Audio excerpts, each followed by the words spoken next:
thank you for coming. I congratulate you. What a wonderful group of young people, and what a great future that you have. I'm just absolutely amazed and at how great people are that keep the standards and Christ-like standards, and it's just, you just have a real competitive advantage.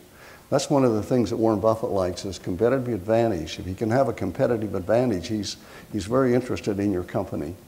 And I'm going to tell you a few things about the RC Willey Company. It's been a kind of the American dream, and I say this and I tell this story. I got thinking as I was driving down, I don't want you to think that if you don't sell your business to Warren Buffett, or if you don't make a few dollars, I should say maybe a few $100 million, it doesn't mean you're not successful. Really, the successful things in life are the simple things, really. Your family, your friends. I have 31 grandkids. I'm 82 years old.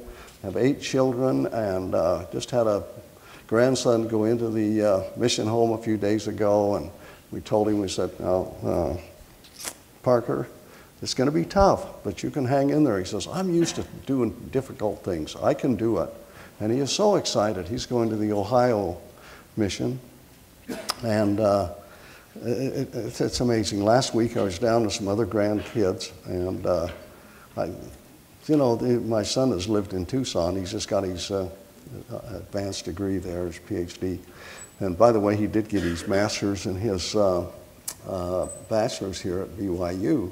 But he's got a teaching position in the Netherlands. And he's quite excited about that. He's going to start the Portuguese and Spanish program there. But it was just amazing. Little 3-year-old guy is learning to speak Spanish. He can count to 10. He can say hello, and he can say, "How are you?" And he can say, "I'm just fine." Not in Spanish. He can say it in Spanish, too. He speaks Spanish really well, but in Dutch, believe it or not. So I think, oh, isn't this a wonderful time that we live? They do it, they're picking it up all off from the internet, being trained on the internet. But I just want to tell you that you want to be successful, and success is difficult to measure. It isn't money. I've learned that, and Warren Buffett will tell you that in a minute.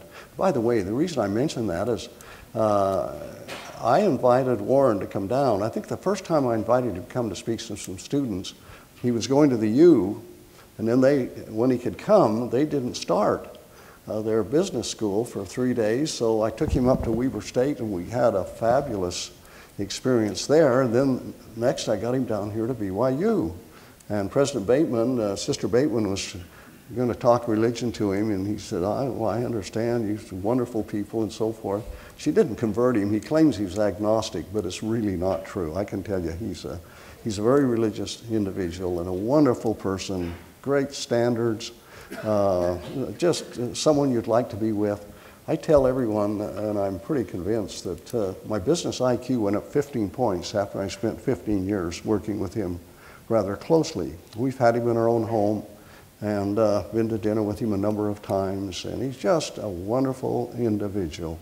And I'm constantly shocked at how darn bright he is and how disciplined he is, and how he can be so disciplined and stay within his comfort, or his circle of comfort, his circle of knowledge. When he didn't get into high tech, he understands high tech. We didn't know where they're going to go, though. He said, "I don't know who's going to be in a garage or in back in some garage programming something that's going to upset the whole area." And you know what the changes have been in that particular field. Well, anyway, I just wanted to tell you that I've mentioned to Sean a little bit here. I got thinking about a fellow that called me one time. He just returned from a mission. It was a young man that we had known in our stake, and I'd served in the stake and knew him very well and talked to him. And his name was Visser, Bill Visser. And he came back from his mission, and he come in and he said, "Bill, I want to work for you." I said, "Well, what do you want to do?" He says, "I'll do anything. I'd like to work maybe in the warehouse," so forth. So I sent him up to the warehouse, and I called the warehouse foreman. I said, "This is a great kid. He'll do a terrific job." So he's busy, and he gives him the papers and to fill out, and he says, come back in 2 or 3 days and bring them in to me. Well, the next day the kid shows up for work. And he said, well, I haven't hired you yet. And he said, I don't know. I know you haven't, and you don't have to pay me. I just want to work for RC Willey, and here I am. Well, he happened to catch our warehouse on a day when we had a couple of sick people in there, and so he put this kid to work, and he did a fabulous job. He worked for us for 10 years, but he went all the way up the ladder. He became in charge of the display department, and then he became a mattress buyer. And then, lo and behold, the Simmons mattress people, when he was dealing with them, found out how good he was, and so they hired him away from me. But and when he came to me, he had kind of tears in his eyes. And Bill, he says, I'll still be working with you, but he said, I don't know whether I can pass up this opportunity. It's a lot more money than I'm making, and more than you can possibly pay me. I'm going to be West Coast division manager. And he said, gosh, he said, I'm really torn. He said, I owe you everything that I've done, and financially, and he said, I can support my family better. And I said, Bill, you go ahead and do it. Take it. It's the thing to do. And so we've had a lot of those. We were on a mission back in Washington, D.C., and we were in charge of the visitor center. And what a great experience that was. We had diplomats from all over the country, people all over, people that didn't even know what the Christus was. Absolutely shocked me when someone walked up and said, now who is that? I said, well, that's Jesus Christ, the Savior of the world. I thought, wow. But it was a real great experience. But anyway, I had a lot of people come up to me and they said, I used to work for you. I said, oh, great. He said, I worked while I was going to school. And I said, well, what are you doing now? He says, well, I'm an attorney. And someone else would say, well, I work for the State Department, or I'm here or there. I might have had, I think in 2 years, probably 15 or 20 people come up that had worked for us. And I thought, you know, that makes me feel good that we've kind of furthered their professions and their careers. So the opportunities are there. You know, Warren Buffett makes a statement one day, and I'll get into the talk in a second. I know my time is, oh, and that doesn't work, so where's my clock? Here. Whoops. I'll put that down so I don't run over. Warren Buffett, one time when he was speaking to some students, one of the guys got up and asked him a question. It takes a lot of questions. The guy said, Warren, he said, I want to be successful. He said, I really do. He said, I want to make some money and be very successful. And he says, what would you what's the most important thing I can do right now? And Warren thought for a few minutes and he said, well, I think you're better off to invest in yourself. In other words, get your education. There'll always be opportunities. And I found that to be true. You'll always have these opportunities. So invest in yourself, get that education.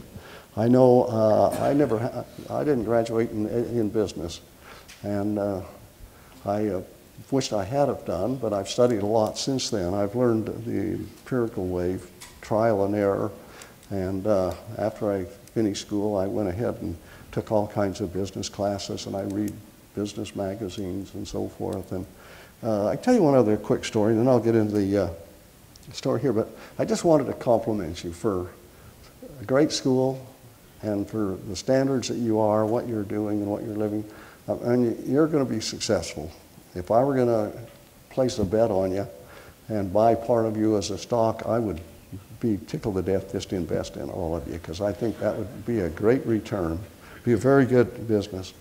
Anyway, one time we were back at Augusta with Warren. Took me back and we played the Masters golf course there for 2 days, and it was a fabulous experience. But one morning at breakfast, Warren asked Tom Murphy, who was chairman of Capital City ABC, and he put the Disney deal together. He said, what did you really get out of your MBA? Tom thought for a few minutes, and he said, you know, I think the one thing I got was confidence. He said, I picked up most of these other things. I could have picked up almost everything else, but having the confidence, knowing that I could compete with other people, the top of the business classes. Well, by the way, he was at Harvard. He got his MBA at Harvard. And the fact that he could compete with these bright students, he said, I know I'm going to be successful. Warren one time said, when he was on his honeymoon, he went through Las Vegas and he saw all these people gambling. And he said, when I looked at all these smart people supposedly doing such a stupid thing, I knew I was going to be really successful, because I thought I would not be doing that. That just didn't make any sense. There were no odds in your favor and every odd perhaps against you. Well, anyway, thank you for inviting me. I told you it's an excellent school. And I have been very blessed, a very wonderful life. It's just been a terrific road that I've traveled the last 60 years in running or being in the furniture business, the operation. And I hope I can give you some ideas, maybe some principles, maybe some talked about values, things that perhaps you can take and put into your own life and maybe incorporate it into your particular life. I mean, most of us aren't born with a silver spoon in our mouths. We do have to work. We have to have a job. And that's good. It works out very well. It's nice to have something you can do and something you can help other people with. I feel real good. I had a book written. I think it's there somewhere. Oh, right there. Josh. And Warren encouraged me to write it. But I wrote it because when I had it written, I had 3,000, when I retired, I had 3,000 employees, and we were doing about 800 million in sales. And I thought, well, I'm going to write this because there's a lot of people that have gone through the RC Willey factory, RC Willey company, that would be very interested in this particular book. And it did quite well in Syracuse and around the Davis County area. And Warren encouraged me to do it, so it's called the RC Willey Story. It's really out of print now, so the only way you can get them is, I think I bought everything they had when they stopped printing them. And, but I'll make sure that they're available if anybody wants to look at them. Anyway, there's one thing I was going to mention to you here quickly. 1954, as Scott has said, I took over the 600 square foot store in rural Syracuse, town of less than 500 people. 1953, we had sales of 157,000, and that was a lot for a guy that that just built his store.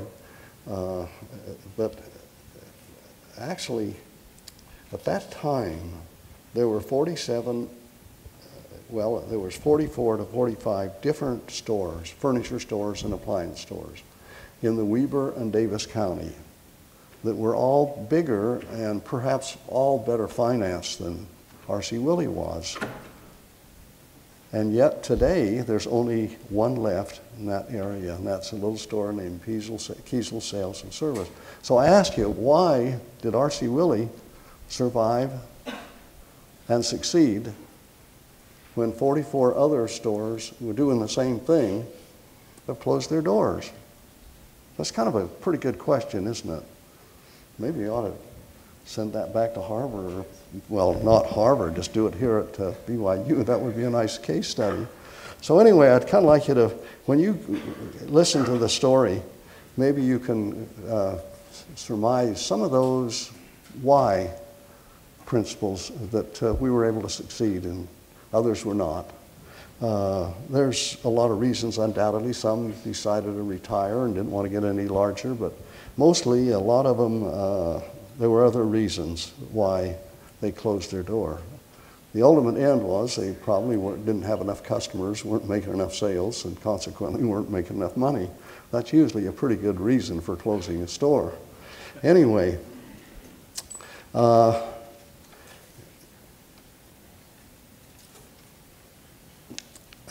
talked about the book, and let me tell you real quickly about the RC Willey story. RC Willey was a person, he was my father-in-law.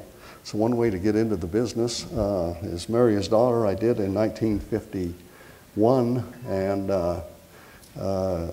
he passed away in 1954 and handed me the keys to his business before he passed away, obviously, and told me to take care of it, and he'd be, well, he actually, it's It's rather interesting. I'd helped him work in the business. I was raised on a farm. Didn't like farm work at all.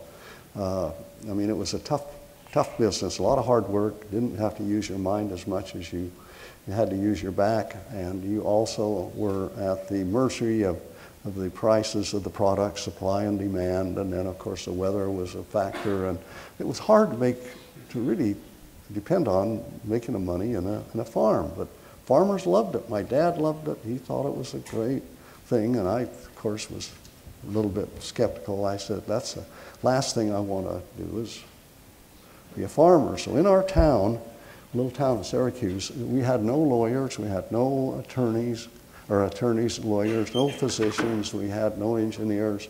We had farmers and school teachers, and 4 or 5 school teachers. And I thought, well, you know, that's not a bad thing to get into. They get 3 months off in the summer and so forth. So I got a scholarship and went for a teaching degree, and I got it. Graduated in 1954, but in the meantime, I had gotten married, and my wife, who was a beautiful, beautiful young lady and just a lovely person, we'd come up on weekends and I'd help RC and maybe do whatever he needed to do there in the store. And then during the summer, I did quite a little bit and worked with him a couple of summers. So I knew more about the business than anybody else, but he sold door to door for 18 years. When they had put electricity into Davis and Weaver County. They had electricity for lights, but they also needed the electricity to run during the day. So the power company, which was Utah Power and Light, which is now Rocky Mountain Power, and it's owned by who? Warren Buffett. So we've got a lot of connections here. Anyway, he worked for the power company, and he would go into Gray Bar Electric, which was a supplier. He was in charge of a relay station up in Farmington Canyon. He'd go in to get parts, but they were the Hot Point distributors. So he finally got his wife a refrigerator, and it was a talk of the town. It's just like having a new baby in town. And so everybody wanted this refrigerator. He thought, you know, maybe I could just sell these, and if I could make $10 or $15 selling a refrigerator, that's almost a week's work. So he started doing it, and he was very successful. He was a great salesman. And his sales pitch was this: I'll put it in, let you use it for a week, and if you don't like it, I'll take it out. Well, you put a refrigerator in a house, and the lady hasn't got it, she's going to get rid of the husband before she gets rid of the refrigerator. Or the same thing with an electric range. We had no air conditioning at those times, and everybody was pretty much farmers, the thrashers and the hay balers and so forth. We didn't have hay balers. We just had, you know, there was no balers. It was piles of hay, and you'd load them and put them in the barn and so forth. So anyway, he did that for 18 years, and then business got better considerably, and he sold cheaper than all the people that had the overhead, the dealers uptown. He did it out of a double-car garage there in Syracuse. So anyway, the distributor finally came to him and said, look, we've got complaints. You're underselling everybody, and they say you're not legitimate, you don't have any overhead. We can't sell you unless we have a store. You've got to procure a store some way, rent a store, build a store. So they devised the idea of building it right next to the house. And so that was the store that Scott was talking about, 600 square feet. I think that'll work. Let's see, I guess I hit it here, don't I? Oh, right there? That one. Okay. There it is, 600 square feet, cinder block walls inside, cement floor. But there he was, a merchant. So he had to hire a man because somebody had to man the store. And at that time, he was doing enough business, so someone had to go out and make the deliveries and repairs and so forth. So he did this for another 4 years. And then when I graduated from school, the day I graduated, June 1st, 1954, he gave me the keys and says, look, Bill, I'm going to California. I have this ulcer, and we knew he hadn't been well. He'd been not well at all. And he says, I'm going to see if I can't just relax and take care of the ulcer. I'll be back in a couple of weeks. Well, I had taken care of the store for him before for a few days because he did a lot of trips. He came back in about 4 days, went right in the house, right to bed, never come back in the store, went to the hospital shortly after that and died of cancer of the pancreas. So here I was, 22 years old, with a store, and had no intention of running it, had no desire to run it, but I was drafted. There was nobody else. I had a brother-in-law who has just gotten his PhD, and Warren and RC had supported him all the way through that. He had about 4 children, and he didn't want any part of the store. And another brother-in-law that he brought up from California, because I'd been doing some outdoor selling and been fairly successful, he brought him up, and he didn't work out. He had no sales ability at all, and he had a few other bad habits, so he sent him to California back. But anyway, he had a lot of expense, and he had one employee paying $100 a week, $5,200, which was a pretty good salary. I think my first teaching contract was about $2,800 for the year. So anyway, here I am. He's in the hospital, and I get a lot of bills, a lot of obligations to be paid and so forth. And so I looked at the bank statements, and they were all in the red. So I got him to sign a statement saying that I could write out checks. So I wrote out a few checks, paid a few bills. The banker calls me and says, what are you doing?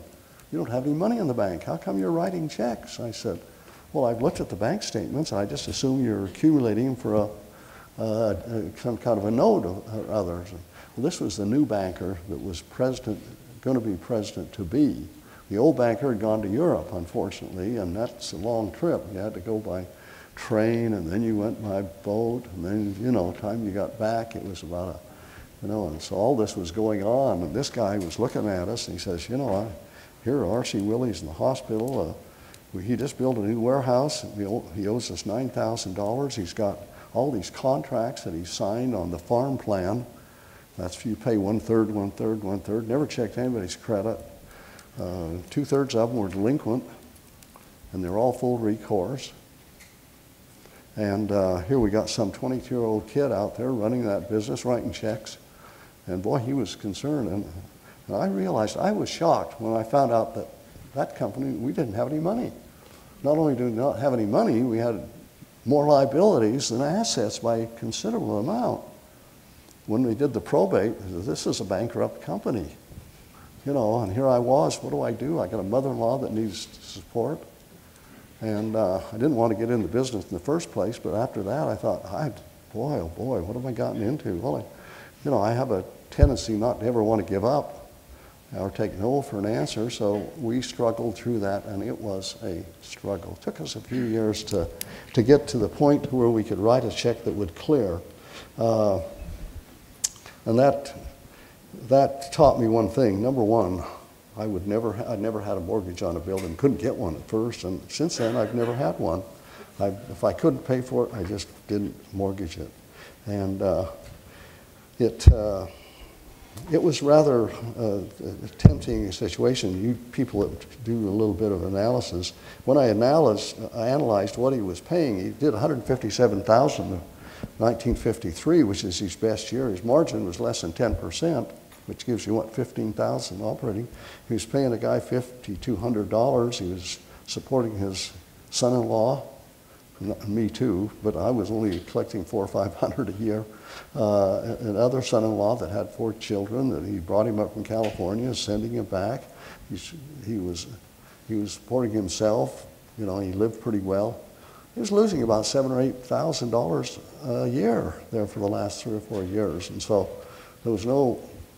His assets were all in 10 acres of farm ground. Now, that doesn't help to fund a business. He always drove a new Oldsmobile. That's $3,500. That doesn't help the business. So our liquid assets were just not there. Anyway, it taught me a great lesson, and these liabilities were rough. We did have one thing I thought was terrific, and that was a great reputation. We saved people money.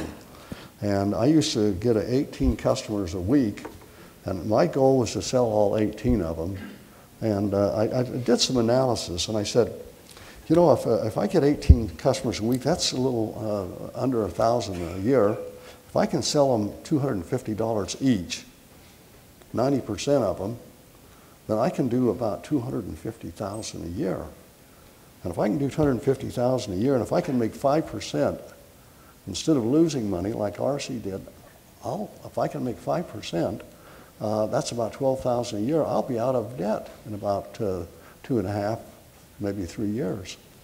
And then I can go teach school, turn this appliance business I didn't want over to somebody else, or sell it, or we'll just close it. I mean, there's no way we could have sold it. So anyway, that was my plan, and it did work.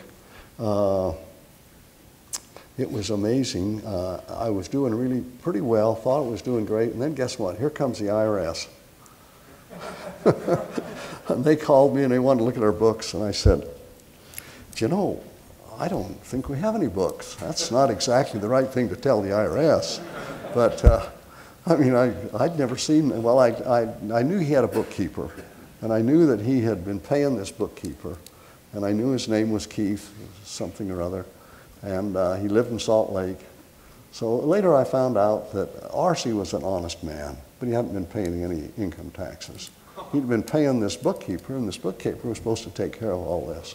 So that was a rather difficult experience, but if I hadn't had confidence, the college education, I mean, I'd have had trouble dealing with the IRS. Finally, I ended up hiring the agent that was assigned to us, and it worked out very well. That was a blessing from heaven, let me tell you. So anyway, we finally got through that one, and then I decided that, you know, we were out of debt, we're doing a little okay, and how can I either get into this business or get out? How can I maximize what we're doing? And I got the idea that maybe if we added furniture, well, I couldn't add furniture, 600 square foot, where do you put the furniture?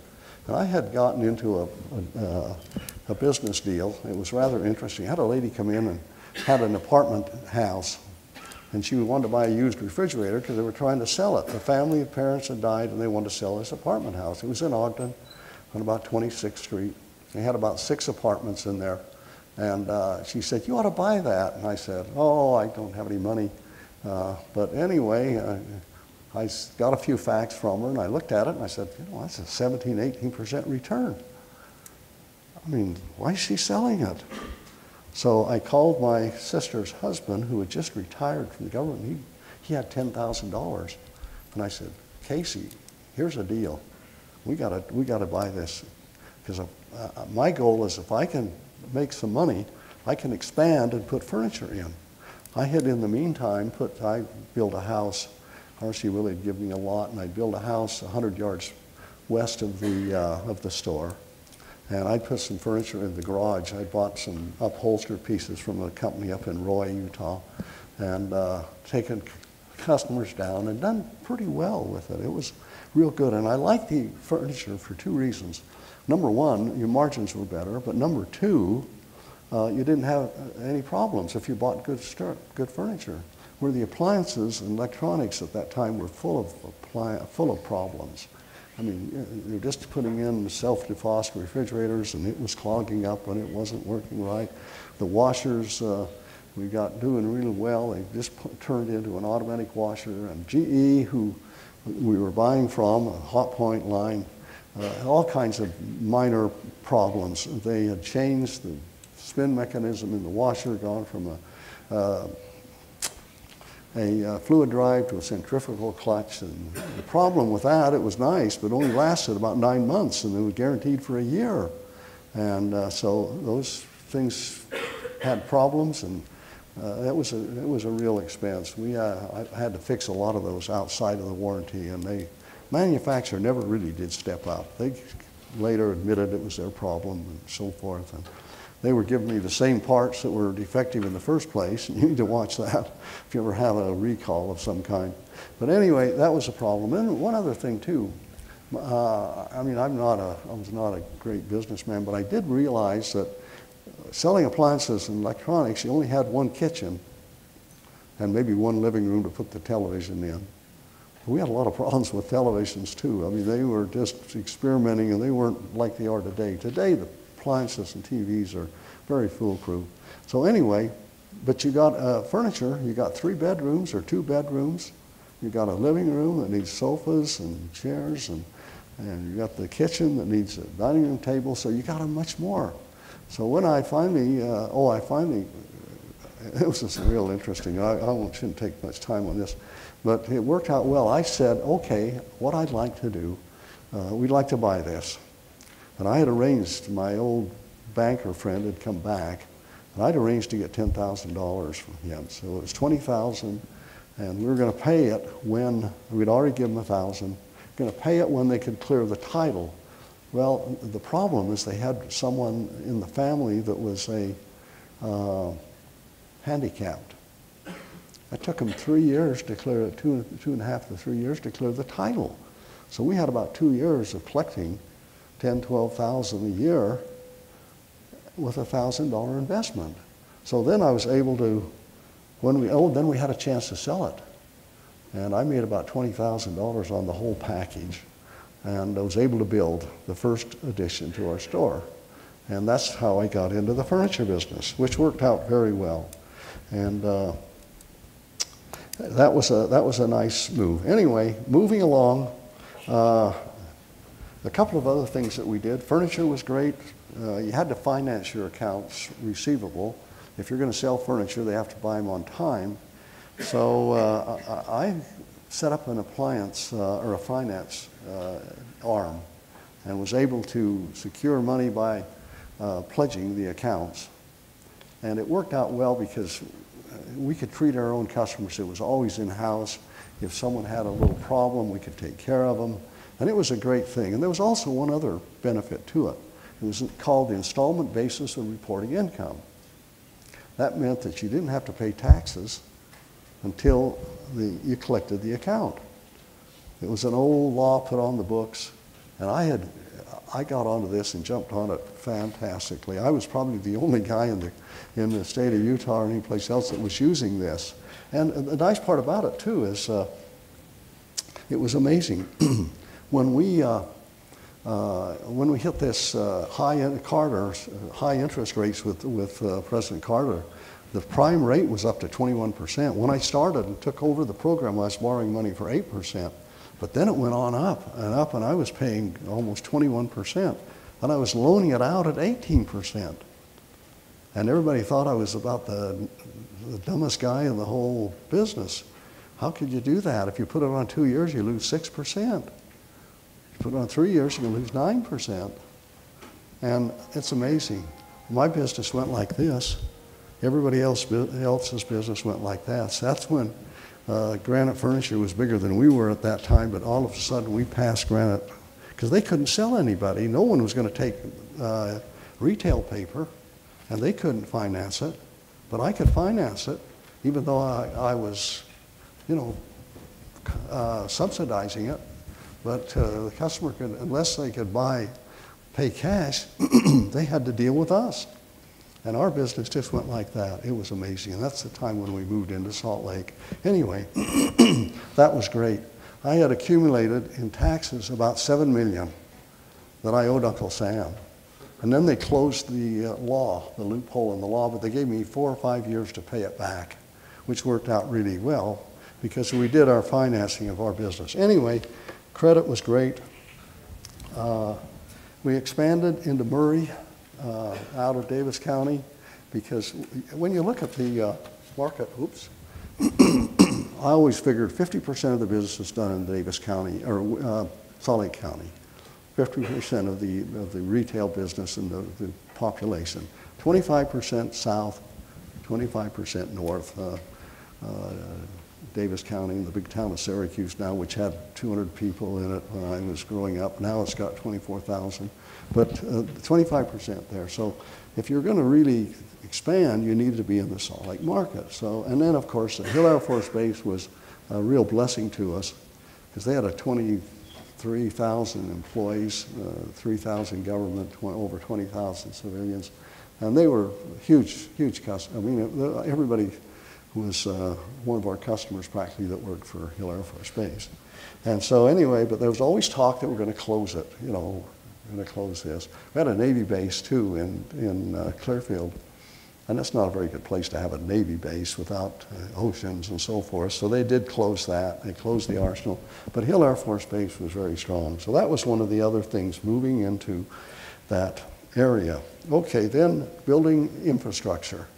One of the reasons that kind of killed Granite Furniture was they were trying to stay up with us, and they were building stores, but they didn't build the infrastructure. They didn't have the warehouse capacity to handle it, and they couldn't give good service. You know, not that they didn't want to, they just didn't have the thing to handle it. And we built the 200,000 square foot warehouse then, and later I built an 800 square foot warehouse. This was on 23rd South in Salt Lake City. We also had built it as a office. Our corporate offices are there, and also in addition to that, we have a display store, corporate office, and our credit operation totally there. So it's worked out really well. But anyway, then as we're moving along, we had more stores in Utah. We kept expanding, and decided that we wanted to, in 1994 or 5, I guess I got a minute or two, I can tell you about that. We had about 4 or 5 offers to sell our company. We were doing about $260 million, had grown at 17% a year for the last 20 years, and our profits were fit really well. I had 5 offers. 2 of them were from furniture companies. One was Haley Myers, you're not familiar with them, and one was Montgomery Ward's, and those are both they're both out of business. They closed their doors. And 3 of them were what you would call investment groups, which would come in and run your business and probably fire a lot of your good people and take over and maximize the profits, you know, and it wouldn't take care of your customers. And we were closed on Sunday, always. And that was one of the things I put to every one of these people. Oh, we'll talk about it, we'll talk about it. So actually, I closed every one of them, said, you know, I'm not interested in selling. We don't have to sell. We were making good profits, we had cash, we were growing. It was easier to run a business with 1,500 employees than it was when I had 1. And so I was having a much better time. But anyway, I got thinking about it. I thought, you're getting old. My brother was not going. He had been called to be a mission president, and he'd been the stake president and the bishop, of course. And I thought, he's not gonna be running this business. I thought he would at one time, but so he came back, and then they called him to be a area representative, and then the second quorum of 70s, and then mission president, second quorum of 70s, and so forth. So there he was. I was getting old, and I thought, you know, maybe if I could sell this business, there's one guy I would sell it to, and that's Warren Buffett. Now, the problem is Warren Buffett's got to want to buy it. That's sometimes the challenge.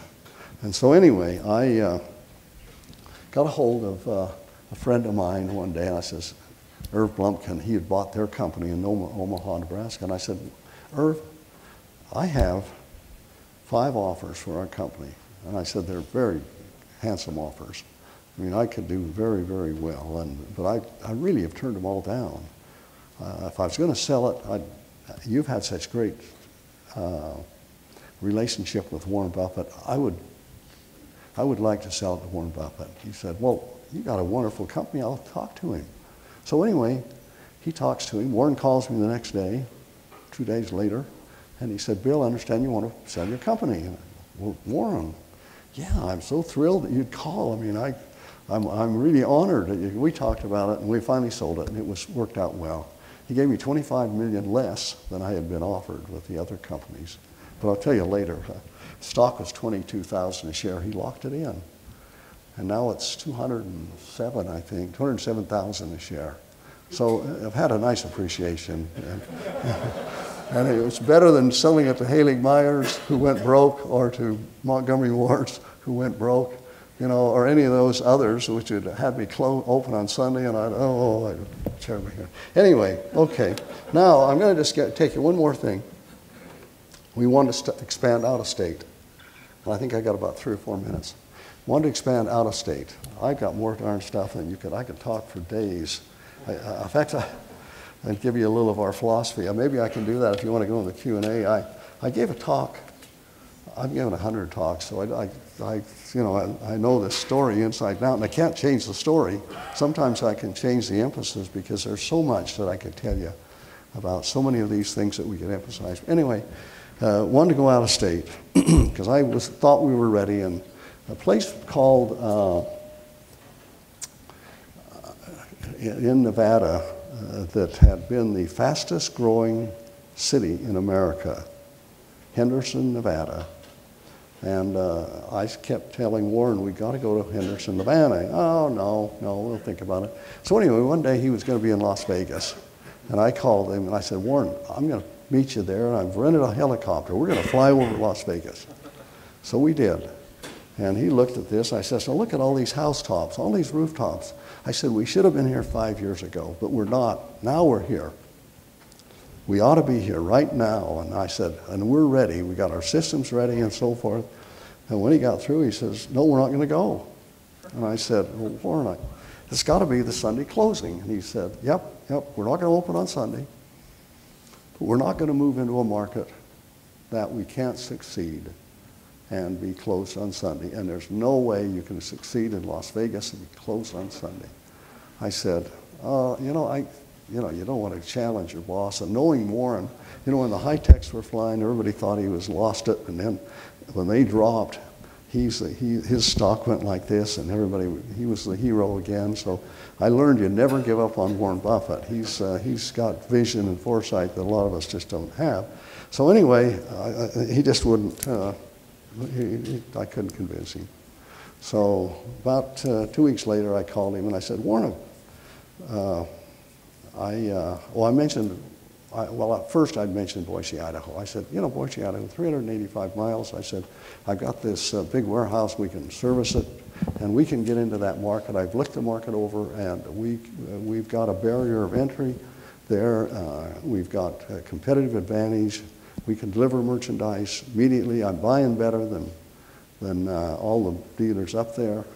And we can be successful. And he says, no, we're not going to go. No, he said, we'll build another one in Utah. We're doing okay. He says, don't worry about it. And I said, but Warren, I've got to find out if our system will work outside of Utah. No, he said, that's okay.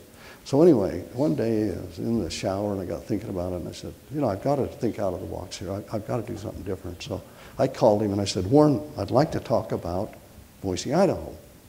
He said, we've already talked about Boise, Idaho, and he was a little gruff. And I said, but I'm going to make you a deal you can't turn down. I will personally buy the land. I will personally build the building, and if we're not successful, we'll close it after 6 months. He said, okay, if we can't do 30 million, we'll close it. I said, okay, that's 30 million a year.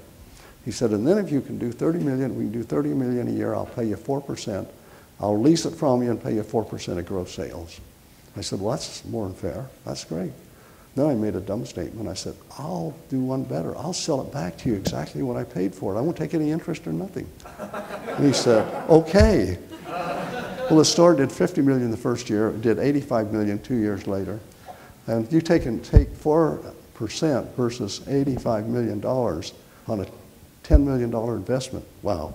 Anyway, I think my time's up, but by the way, I was going to show you a few slides quickly. There's RC Willey. Can I take 2 minutes here and just go through them quick? That's our Murray store now. And this is our distribution center in South Salt Lake. There's Warren Buffett. It's my son, David, and my brother, Sheldon. Sheldon and I worked together for 34 years. He's my best friend. And then Warren, and then Richard Turnbull. Richard Turnbull graduated from the Y here, and when I hired him, I said, Richard, tell me about yourself. He says, well, I was student body president. I graduated 4th in my class. I said, that's pretty good. How big was your class? He said 4 or 8. 8. He said 8. And I said, well, that's Taviona, Utah, by the way. That's where he grew up, Taviona, Utah. I said, well, how did you get to be student body president? He said, well, half the girl or half the student body was Turnbow's. And there was this guy that was going to be president, and he made a mistake, and he'd been dating a Turnbow girl, but he dated another gal, and all the Turnbows got mad at him, so they wrote me in. That's how it became. But he was a pretty sharp guy. He did a good job for it. Well, that was the property in Boise It was kind of a horse barn. There's some friends. That little guy sang the Star Spangled Banner at one of our grand openings. This is our stores down in Vegas. Beautiful stores.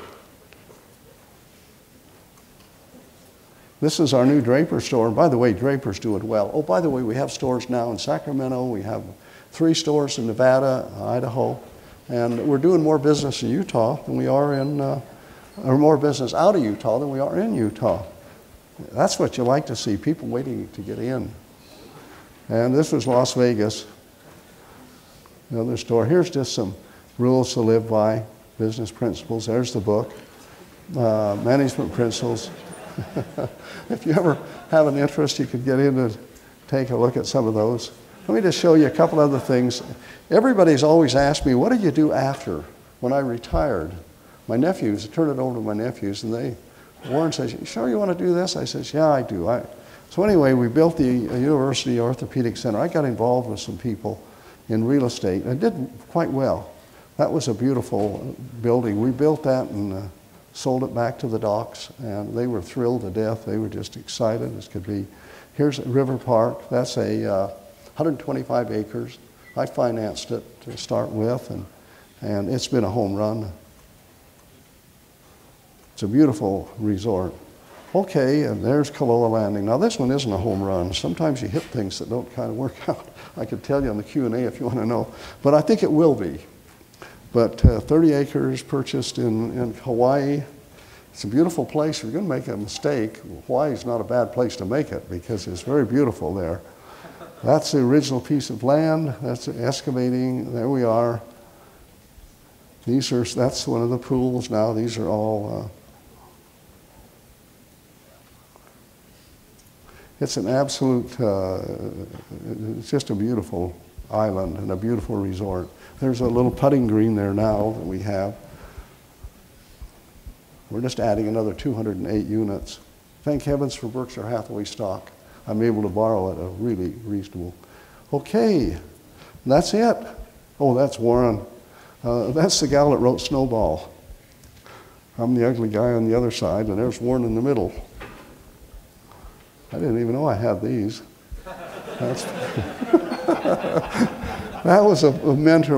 Oh, by the way, I've had 2 mentors. One of them was my father, then my father-in-law, and then Warren. I mean, I've learned so much.